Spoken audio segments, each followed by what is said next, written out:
बोलिए श्री प्राणनाथ प्यारे की जय। बोलिए श्री सद्गुरु महाराज की जय। सुंदर साथ जी, राम रतन महाराज जी की बीतक चल रही है। अभी ये दूसरी बैठक में हम जो कुछ भी बीतक में पढ़ते हैं उसका मंथन भी करते हैं।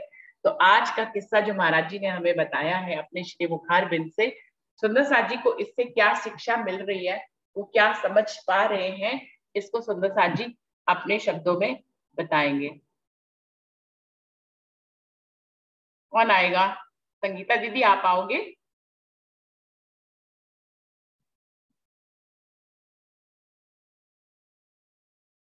संगीता दीदी। जी दीदी प्रणाम जी। प्रणाम जी।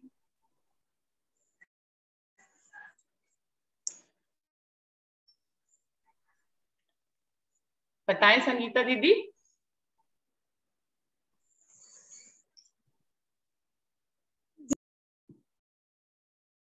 क्या हुआ, आपने माइक बंद कर लिया? एक मिनट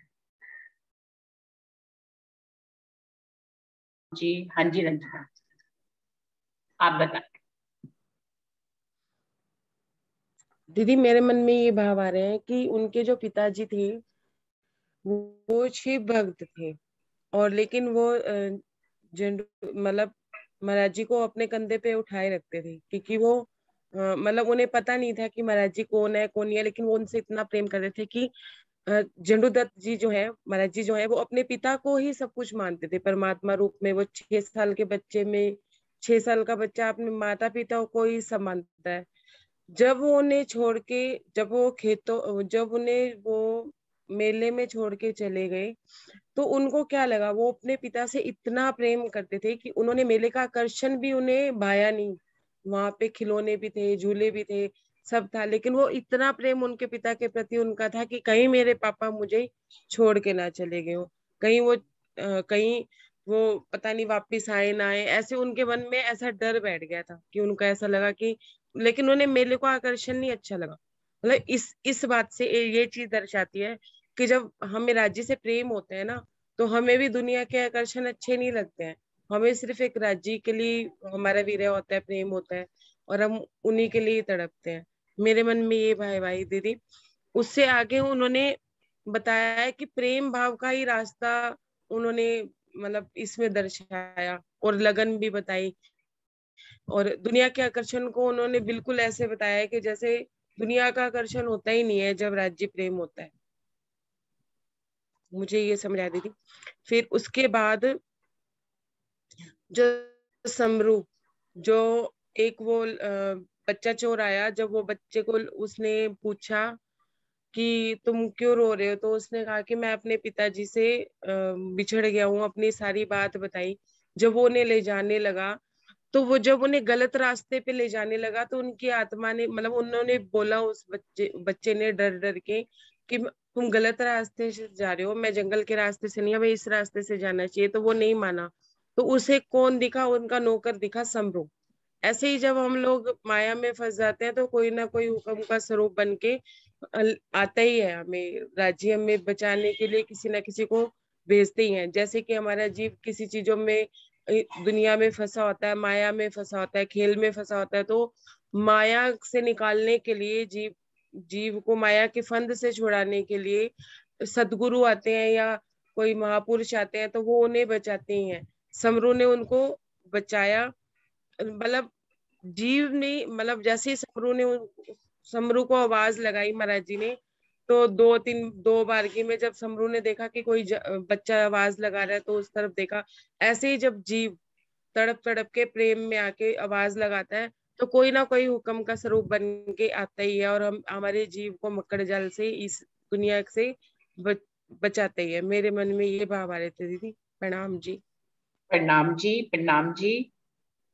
तो रंजना ने इस प्रसंग में जो भी भाव उनको समझ में आए वो उन्होंने हमारे साथ शेयर किए हैं। चंदन दीदी आप आइए, आपको बुलाना चाहूंगी। चंदन दीदी, उन तक मेरी आवाज पता नहीं पहुंच रही है कि नहीं। ज्वाइन तो हुए हुए हैं। चंदन दीदी, आप तक मेरी आवाज पहुंच रही है?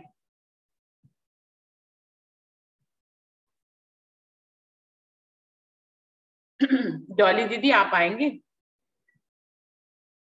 प्रणाम जी सुंदर साथ जी। प्रणाम जी। प्रणाम जी।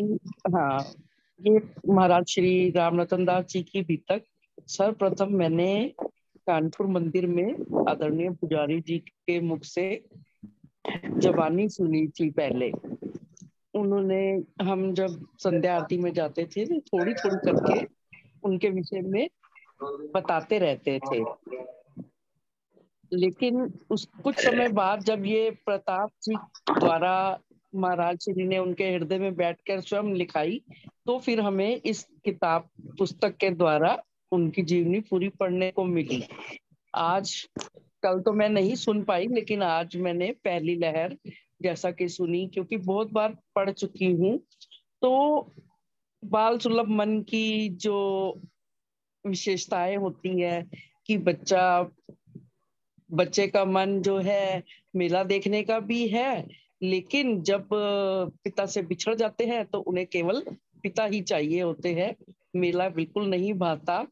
तो रंजना ने भाव जो प्रतीकात्मक बताया कि बहुत सही बताया कि यही हालत जीव की होती है कि जीव माया में आकर जब विवश होकर उसे जब माया नहीं भाती तो वो अपने प्रिय से ही मिलना चाहता है। इस अवस्था में उनके प्रिय उनके पिताश्री ही थे, तो इसलिए वो पिताजी से ही मिलना चाहते हैं। बचपन में हमने एक स्टोरी भी पढ़ी थी अपने सिलेबस में, द लास्ट चाइल्ड। बिल्कुल यही भावनाएं थी कि एक बच्चा मेले में खो गया, सब लोग उसे बहलाने की भी कोशिश करते हैं। पहले वो खिलौनों की जिद भी कर रहा था वो बच्चा, लेकिन जब पिता ने नहीं लेके दिए थे, माता पिता ने, तो जब खो जाने के बाद लोगों ने उसे खिलौने दिखाए कि लो हम तुम्हें ये ले देते हैं, दूसरा खिलौना जो तुम चाहते हो ले देते हैं, लेकिन वो कहे नहीं मुझे कोई खिलौने नहीं चाहिए, मुझे तो पिता ही चाहिए। ऐसी बिल्कुल कहानी मिलती जुलती हमने पढ़ी थी। लेकिन जब महाराज श्री जी की ये बीतक के रूप में हम सुनते हैं तो हृदय द्रवित हो जाता है कि कैसे एक राज्य की प्यारी रूह जो माया में बचपन से लेकर ही उन्होंने अनेक अनेक कष्टों का भी सामना किया।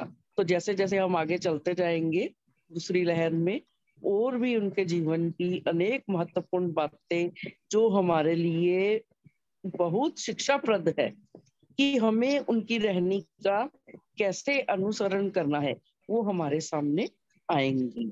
प्रणाम जी। प्रणाम जी। प्रणाम जी। चंदन दीदी आपको बुलाना चाहूंगी, आप आइए। चंदन दीदी। रुचि जी, ये चंदन दीदी दिल्ली वाली है? रंजना बताएगी। रंजना दिल्ली से हाँ, है? चंडीगढ़ से है, समझ चंडीगढ़ गई। से।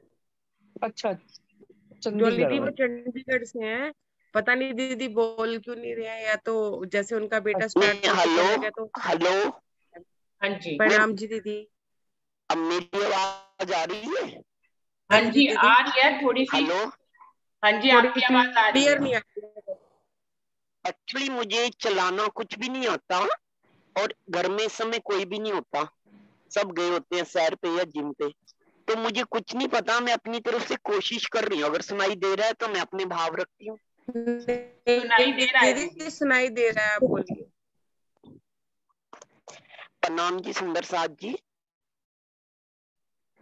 रंजना और मेरे भाव में कुछ भी फर्क नहीं है, जो उसने कहा वही मेरे भाव है। कि सबसे पहले हम जब देखो, ये बच्चा मेले में गया, लेकिन मेले के आकर्षण इसे लुभा नहीं पाए। क्यों नहीं लुभा पाए? क्योंकि उसका निस्बती मेले में उसे दिखाई नहीं दिया। तो इसी तरह हम माया के मेले में हैं, हमारा निस्बती हमें दिखाई नहीं दे रहा इस समय जब माया के मेले में हम आए, लेकिन हमें तो इसके आकर्षण लुभा रहे हैं। तो महाराज जी की बीतक हमें पल पल रास्ता देती है। छोटा सा बच्चा, नन्हा सा बालक हमें क्या रास्ता दे रहा है कि भाई अगर निस्बती नहीं है तो मेले का को छोड़ के उसकी खोज में लग जाओ। क्या हम ये कर रहे हैं?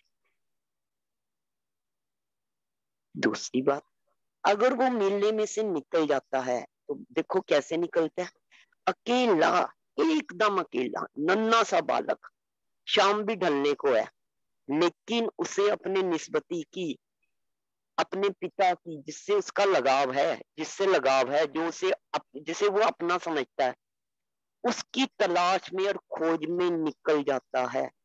कोई परवाह है क्या? उसे कोई संगी साथी चाहिए क्या? और हम अगर परमात्मा की तरफ चलते हैं तो हम भीड़ के साथ चलते हैं। जो तीसरी बात उसमें, जब तुम चलते हो इस राह पे, दज्जाल तो मिलेगा ही।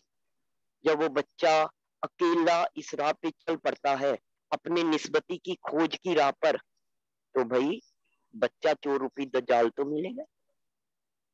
अब दज्जाल उसे जिस राह पे ले जाना चाहता है, इतने से बच्चे को भी समझ है कि दज्जाल किधर ले जा रहा है। जब हम अपनी माया में, इस दलदल में खुदा की खोज में निकलते हैं तो हमें भी दज्जाल मिलते हैं। हमारे दज्जाल होते हैं जो हमें परमात्मा की तरफ, राज्य की तरफ ना ले जाके हमें ज्ञान के और इधर उधर के कर्म कांड के रास्तों में डाल देते हैं। पर क्या हमने कभी टोका है उन्हें कि रास्ता तो इश्क का है, रास्ता तो प्रेम का है, आप हमें किधर ले जा रहे हो? ये हमारा रास्ता नहीं है, इधर हमारी निस्बत हमें नहीं मिलेगी। फिर वही बात, जब कभी हमारे जीवन में इस रास्ते पे चलते चलते रोड़े, अटकाव और ये अड़चने आ जाती हैं दज्जाल के कारण, तो भाई खुदा प्रकट होके खुद बचाता है। जैसे रंजना ने कहा हक्की स्वरूप, जैसे रंजना ने कहा कि हमारा जो निस्बती है वो खुद ना खुद प्रकट होके हमें बचाता है। ये जितनी भी हमने संत पुरुषों की, महापुरुषों की जीनियों को देखा है या अपने भी जीवन में देखा है, अगर हमारी लगन सच्ची है तो भाई हमारा साथी भी अंग संग है। चाहे वो सुमरू बन के आए, चाहे वो सिपाही बन के आए, चाहे किस भी रूप में आए। मुझे तो जी यही समझ आई है। प्रणाम जी। प्रणाम जी, प्रणाम जी। प्रणाम जी दीदी, अच्छा प्रणाम जी बहन जी। दीदी। हाँ जी, प्रणाम। बिल्कुल दीदी ने और रंजना दीदी ने बिल्कुल सही कहा। वैसा ही मुझे ऐसा ही मन में आ रहा है कि जैसे एक तरफ हमको हम परमात्मा उनकी तरफ खींचते हैं, जैसे वो समरू एक तरफ खींचता था, एक तरफ वो चोर खींचता था, वैसे ही माया में दज्जाल इस तरफ, जैसे परमात्मा की तरफ चाहते हैं तो माया इस तरफ, परमात्मा उस तरफ खींचते हैं तो माया उस तरफ खींचते हैं। और कहीं ना कहीं हम ऐसे ऐसे फंस जाते हैं तो कोई ना कोई हुक्म का स्वरूप बन के हमें उसी माया से बचाते हैं। वही भाव है मेरा। प्रणाम जी। प्रणाम जी। प्रणाम जी। बोलिए सुंदर साथ जी, मेरी तरफ ट्रेन निकल रही है इसलिए मैंने माइक बंद किया है। नरेश भाई जी हैं, आप बोले।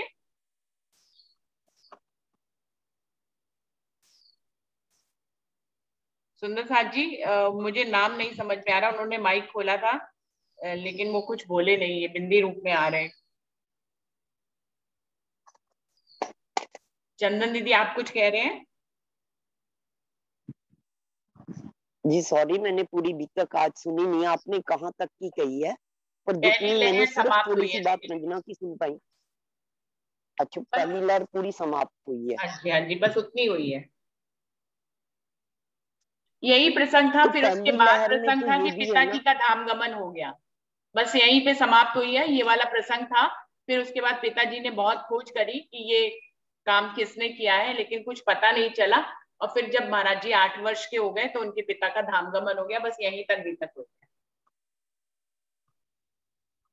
तो इसमें जैसे कि हमारी बहन ने बताया है कि एक तरफ माया लात मारती है और एक तरफ हमारी धनी की लगन होती है, तो बताओ जीतता कौन है? माया बलवान है कि धनी बलवान है?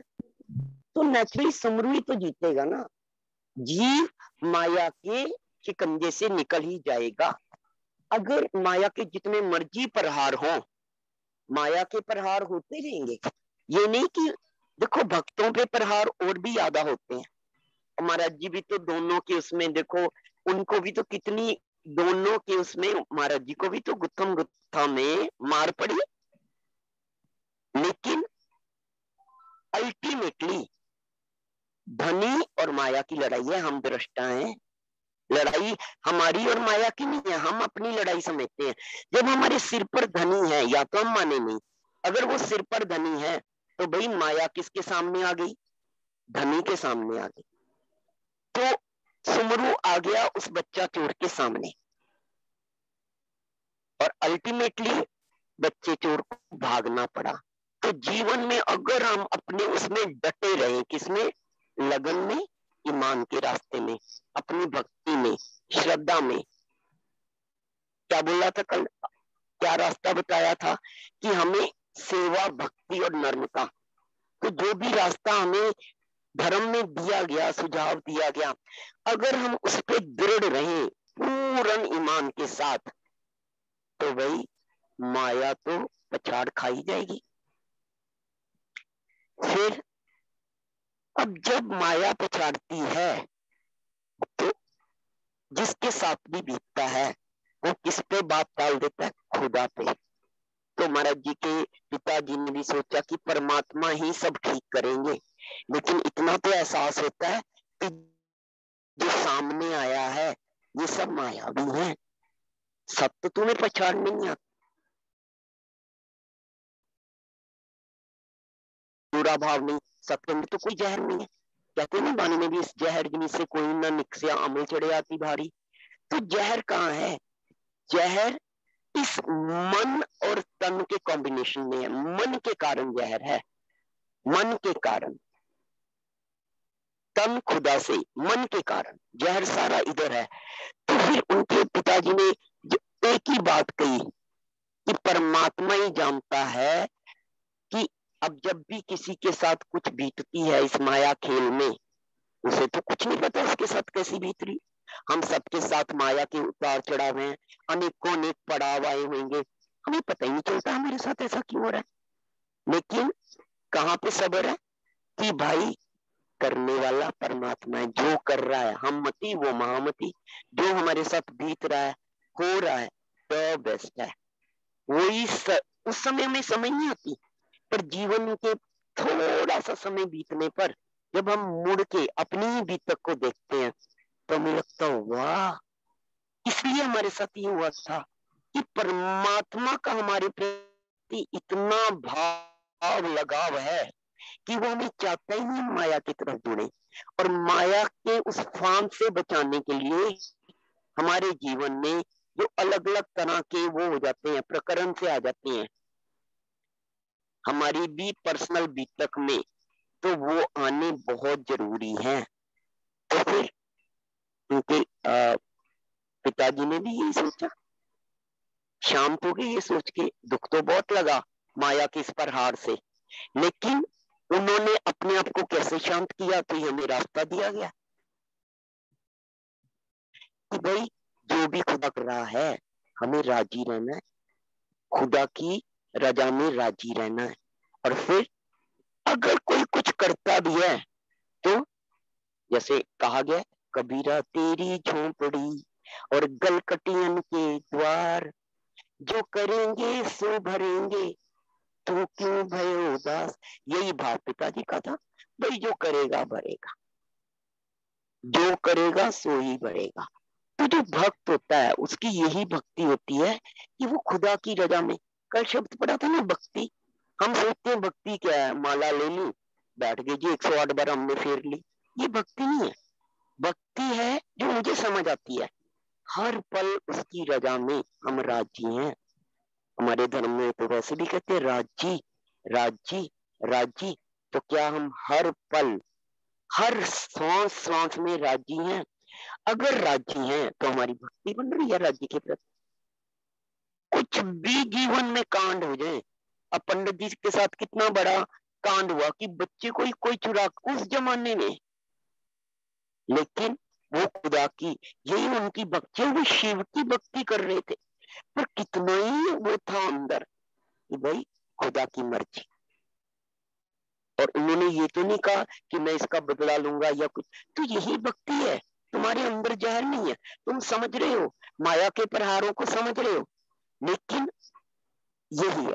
और उधर फिर जैसे कि ये दुख का खेल है, तो महाराज जी का जीवन में भी दुख तो है। हम कहते हैं हमारे जीवन में दुख है जी, परमात्मा को पता चलता, खुदा को पता चलता, संतों जब उनके साथ, तो महाराज जी की ये सारी बीतक दर्शाएगी, पल पल आगे बढ़ने का रास्ता देगी। प्रणाम जी रुचि जी, मेरे को तो आपने इतना ही बताया, क्योंकि आज मैं सॉरी सुन नहीं पाई, तो मैं इतना ही वो है। प्रणाम जी, प्रणाम जी। और कोई सुंदर साथ, अरुणा दीदी आप आएंगे अपने भाव रखने के लिए? अरुणा दीदी। हाँ जी, प्रणाम प्रणाम जी। प्रणाम जी। नहीं, बस मैं सुन ही रही हूँ, मजा आ रहा है, बहुत आनंद आ रहा है। मैंने पहले पढ़ी नहीं, मैं पहली बार ही सुन रही हूँ। तो मैंने जो सुना उससे, जैसे आप लोगों ने जैसे भाव बताए सुंदर साथ में, जिन्होंने भी बताया बहुत बढ़िया बताए, बहुत आनंद है। क्योंकि मैंने तो सुने बाद कोई भाव निकाला ही नहीं, सही बताऊं तो। जैसे अभी अंसा बहन, मेरे भी वही भाव है, सब कह रहे हैं ना, पर उस समय तो मेरा कोई भाव भी नहीं आया। मैंने कहा इसमें क्या भाव हो सकता है ना। तो और अभी सुना तो बहुत मजा आ गया, बहुत आनंद ले रही हूँ, बस इतना ही। प्रणाम जी। प्रणाम जी। और कोई सुंदर साथ अपने आप से आए जिसके दिल में कोई भी भाव आ रहा है? वर्षा, आप कुछ कहना चाहेंगे? प्रणाम वेणु। प्रणाम जी। शारदा भाभी आप बताओ। मैंने भी पढ़ी है, मैंने उनकी भी तक पढ़ी है, लेकिन जो सुनने में आज भाव इतने आनंदित हो रही है ना, हर सुंदर साथ के अपने अपने विचारों से सुन के बहुत आनंद आ रहा है। सच मैंने पढ़ी है, मैंने इसका मतलब जैसे आम स्टोरी ऐसे पढ़ी है, लेकिन जो सुन के ही लग रहा है आज बहुत अच्छा लग रहा है सुन के। हर एक लहर का तुम इतना विश्लेषण कर रही हो और सुंदर साथ भी अपने भाव प्रकट कर रहे हैं, तो बहुत आनंद आ रहा है। अच्छा किया ये शुरू कर दिया आपने। इनकी महाराज, बड़े महाराज जी की गीत सुनी नहीं थी, कभी भी नहीं सुनी थी, तो आज सुनने को मिल रहा है, तो बहुत अच्छा लग रहा है।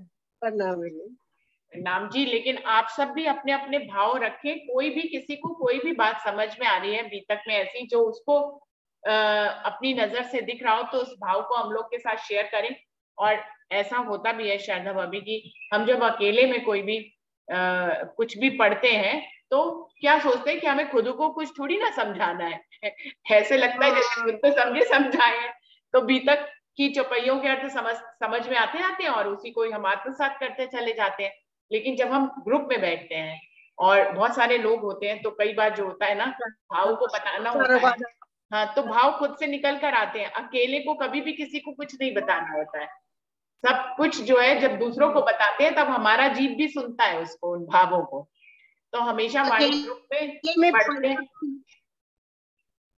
अकेले में पढ़कर तो सिर्फ इतना निचोड़ निकाला था मैंने कि बहुत कष्टों से परिपूर्ण था उनका जीवन, और फिर भी उन्होंने ये राह नहीं छोड़ी, उस राह में चलते की बड़ा तमाम कष्ट उनको जीवन में। पूरी मैंने पढ़ी अभी तक उनकी, लेकिन अब तुमसे लहर वाइज सुन रही हूँ और सुंदर साथ की भावों को अनुग्रह कर रही हूँ, तो बहुत अच्छा लग रहा है, बहुत अच्छा आनंद आ रहा है कुछ।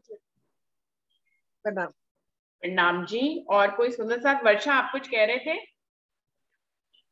प्रणाम जी। सभी सुंदर साथ जी के चरणों में प्रेम प्रणाम जी। दीदी जैसे आप बता रहे हैं कि पढ़ने में कुछ समझ नहीं आता, ये बात बिल्कुल सही है। मैंने भी क्योंकि अभी तक महाराज जी की पढ़ी हुई है, लेकिन तब मतलब मुझे कोई भाव नहीं आया। आज सुंदर साथ जी के मतलब मुख से सुन के बहुत ही ज्यादा अच्छा लगा, और मतलब दिल में कुछ आ भी जाता है। जैसा भाव और सब सुंदर साथ ने बताया, ऐसा ही भाव मतलब मेरे भी दिल में आया कि जैसे राज्य की रूह है, उसे राज्य के बारे में नहीं पता है, वो राज्य से अपने संबंध को नहीं जानती है, लेकिन राज्य अपनी रूह को पहचानते हैं और उनको अपने संबंध के बारे में ज्ञान भी कराते हैं। जैसे एक तरफ से मतलब वो बच्चा चोर महाराज जी को खींच रहा है, तो दूसरी तरफ से सिमरू खींच रहा है। तो मतलब एक तरफ से माया की खींचातानी चल रही है, तो दूसरी तरफ से राज्य के हुक्म का सिमरू के रूप में अपना कार्य कर रहा है। और ऐसे ही जैसे मतलब उनके पिताजी ने जैसे खोजबीन करने की बहुत कोशिश की, भाई बच्चे को चुराने के लिए कौन आया था, लेकिन नहीं पता चल पाया। और लास्ट में वो कहते हैं कि भाई परमात्मा सब ठीक करेंगे। उनके पिता को राज्य के बारे में कुछ भी नहीं पता है, लेकिन वे अनजाने रूप में भी राज्य को ही पुकार रहे हैं, परमात्मा सब ठीक करेंगे। तो मतलब यही है कि शुरू में हम राज्य को नहीं जानते हैं, लेकिन राज्य अपनी रूह को पहचानते हैं, तो वो अदृश्य रूप में भी हमारी मदद करते हैं। ऐसा सभी सुंदर साथ जी के साथ भी हुआ होगा, मेरे साथ भी हुआ है।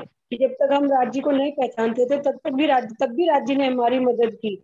भले ही हम उन्हें नहीं जानते थे, लेकिन राज्य हमें जानते हैं, इसलिए उन्होंने तब भी की। और एक ये भी बात आती है कि जैसे भाई किया तो उनके ताऊ जी नहीं था, लेकिन उन्हें नहीं पता चल पाया, और बाद में पता चल पाया कि भाई उनके ताऊ जी मतलब ऐसे हैं कि वो उनको मारना चाहते हैं। ये बार बार उन्होंने ऐसे रोड़े अटकाए, उन्हें मारने के लिए प्लान किए, लेकिन सब वे फेल हो गए, क्योंकि राज्य उनके साथ थे, महाराज जी के साथ। राज्य की शक्ति महाराज जी का संबंध राज्य के साथ था, इसलिए वे सब विफल हो गए। और एक ये भी बात है कि अगर शुरू में उन्हें पता चल जाता तो उनका मोह शायद इतना कम ना हो पाता, लेकिन जब बार बार उनके ताऊ जी की तरफ से उन्हें ठोकरें मिलती रही तो उनका मन जो है बिल्कुल संसार से विमुख हो गया। राज्य इसी तरह से करते हैं कि जब अपने हमें ठोकर देते हैं तभी हम संसार से विमुख होकर राज्य की तरफ चलते हैं। यही मेरा भाव है दीदी। वैसे सभी सुंदर साथ जी ने बहुत अच्छे से बताया। प्रणाम जी।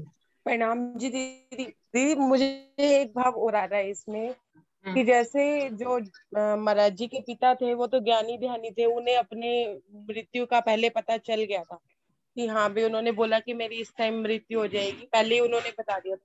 लेकिन तब भी वो भजन भक्ति में लगे रहते थे क्योंकि उन्हें पता था।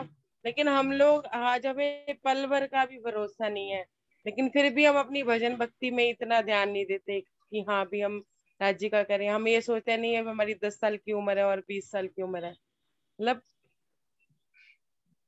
मतलब सब जानते जानते कि पल भर का भी भरोसा नहीं है, लेकिन फिर भी हम राज्य पे ध्यान नहीं देते, जबकि उनके पिता को पहले सब पता था तो वो कितना भक्ति में लगे रहते थे। ना जाने इस श्वास को आवन होए ना होए, है ना, कल हम उठे कि ना उठे किसी को नहीं पता, श्वासों का कोई भरोसा नहीं। और कोई सुंदर साथ अपने भाव रखना चाहेंगे? प्रतिभा दीदी आप कुछ कहना चाहेंगी? जी मैं एक बात और कहना चाह रही हूँ जी। अभी एक सुंदर साथ ने कहा कि जब मैंने महाराज जी की बीतक पढ़ी तो महाराज जी पे कितना ही मतलब दुखों का पहाड़, ये पढ़ के बहुत ही वो लगा। दुख क्या है? दुख हमारे मन की स्थिति है, मानो तो दुख है, मानो तो नहीं है। तो महाराज जी को तो कभी भी अपने जीवन में कोई दुख लगा ही नहीं। और दूसरा सुंदर साथ हम ये कह रहे हैं कि जब हम बीतक पढ़ते हैं हमने कहानी के तौर पे पढ़ी या हमें लगा ही नहीं, इसका ये भाव है।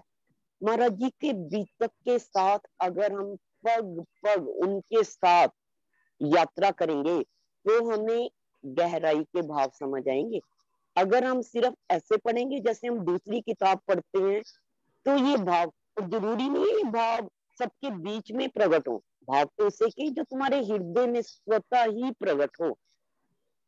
महाराज जी के प्रति जो बीतक पढ़ के भाव है, ये हमें इसलिए नहीं है कि ग्रुप में अगर कुछ कह रहा है तो उसके भाव से हमारे अंदर भाव आबाद है, नहीं।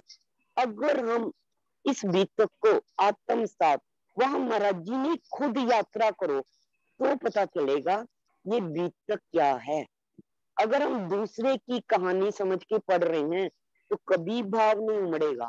भाव तब उमड़ेगा जब हम दूसरे को देख रहे हैं, दूसरा मर रहा है तो हमें क्या रहो भाव, ये दूसरे की अर्थी नहीं जा रही, तुम्हारी ही अर्थी है। कभी हम शव यात्रा में ये समझ के, ये सोच के, इस भाव से गए हैं क्या?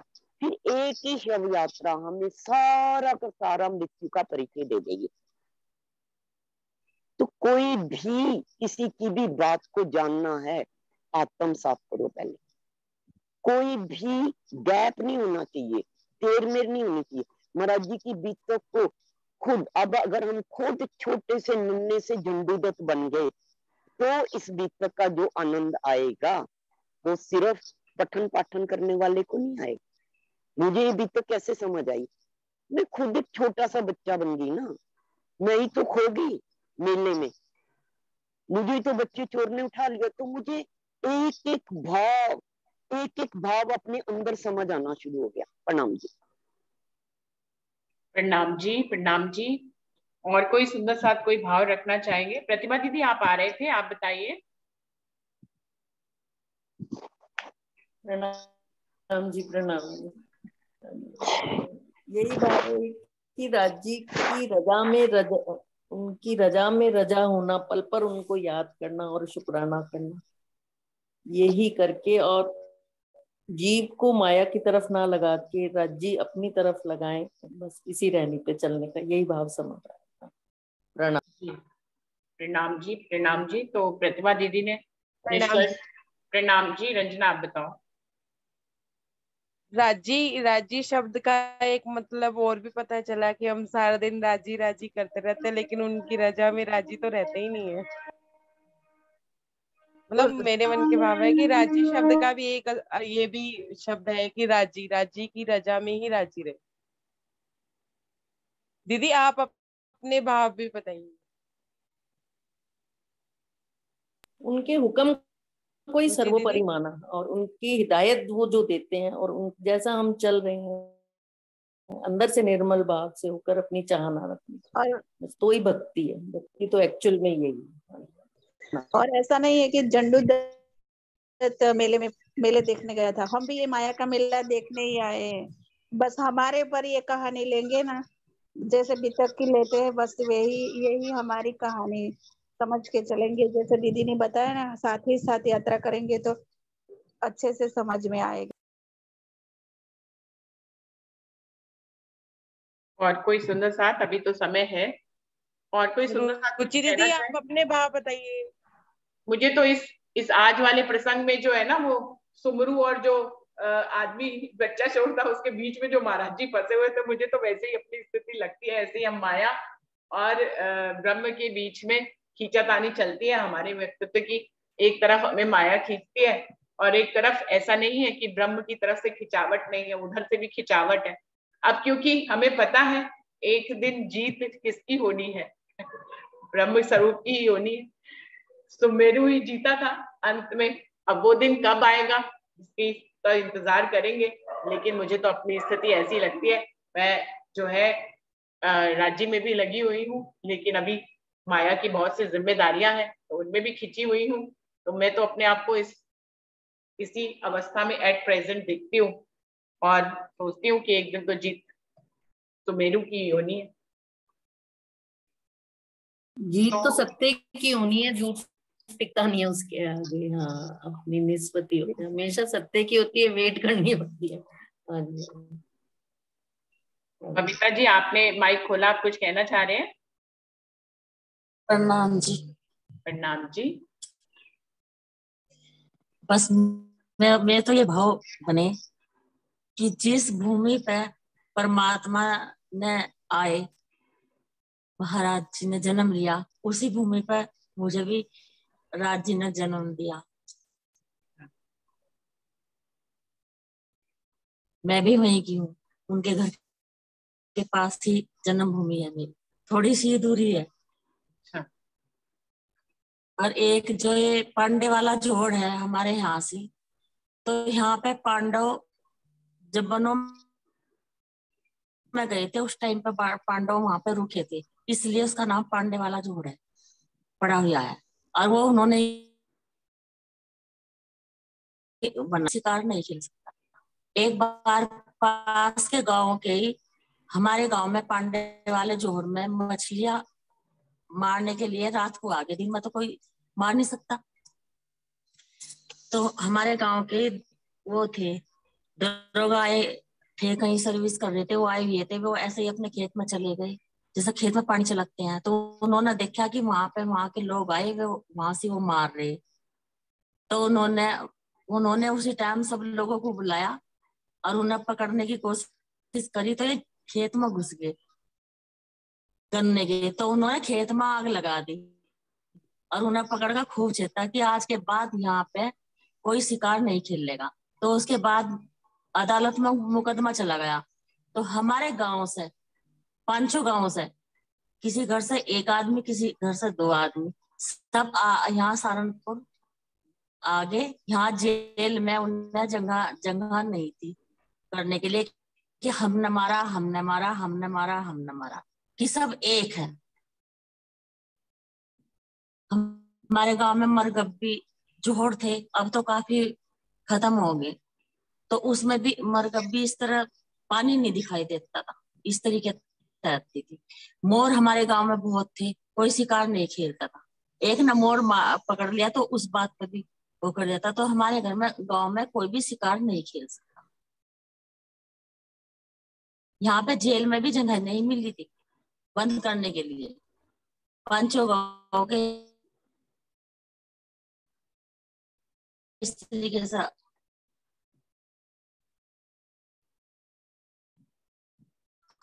सारा घर से आदमी आ गए थे यहाँ, तो हमारे गांव में कोई भी शिकार नहीं कर सकता। जो हमारे गांव में जोड़ है वहां पे नारायण दास जी थे, नारायण दास जी का है, बाबा नारायण दास बोलते हैं। तो हमारे गांव में उन्हें बहुत ज्यादा मानते हैं। सबसे पहले किसी के घर में कोई भी शुभ कार्य होगा, कुछ भी होगा, सबसे पहले उन्हीं का निकलता है, उसके बाद और सबका निकालते हैं। जैसे पूजा पाठ करते हैं, कुछ भी करते हैं, सबसे पहले नारायण दास। कहते हैं कि हमारे गांव में अगर कोई चोर भी आ जाता वो भी अंधा हो जाता, पर वहां से कोई चोरी करके नहीं ले जा पाता था। ये सुनने में आता है।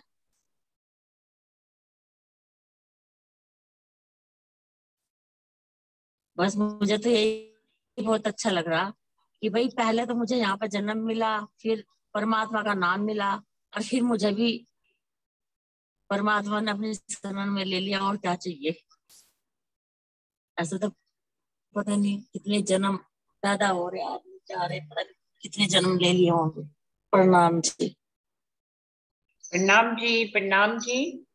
और कोई सुंदर साथ 2 मिनट का समय रह गया है, कोई भी सुंदर साथ अपने भाव अगर देना चाहे तो जरूर से आए। प्रणाम जी। प्रणाम जी। प्रीति आप बताएं। हाँ दीदी, जैसे महाराज जी को उनके पिताश्री उन औरतों के पास छोड़ के चले गए, तो उन्हें ये लगा कि मैं अकेला हो गया हूँ, मुझे छोड़ गए। तो कुछ इसी तरह से हम लोग भी जरा सी देर में माया में उलझते ही ये सोचने लगते हैं कि धनी हमें छोड़ गए हैं, धनी हमारे साथ नहीं है, जबकि सत्य यह है कि वे हर घड़ी हमारे साथ ही हैं। प्रणाम जी। प्रणाम जी। बिल्कुल बिल्कुल, प्रीति का भाव बहुत सुंदर है कि ऐसा हमारा भी चंचल मन हमें ऐसा बताता है कि धनी हमें छोड़ गए हैं इस खेल में, पर ऐसा है नहीं, वो तो हमारे साथ ही है। थोड़ी देर के लिए दिखाई नहीं दिए थे उनके पिताजी उन्हें, बिल्कुल ऐसे ही थोड़ी देर के लिए हमें भी राजी दिखाई नहीं देते हैं, और फिर जब उनकी मेहर होती है तो वो दिखते भी हैं। रास में भी ऐसे ही हुआ था, थोड़ी देर के लिए धनी नहीं दिखाई दिए थे और फिर तुरंत प्रकट भी हुए थे। तो अपनी रूहों के पास वो हर पल हर घड़ी होते हैं, लेकिन कई बार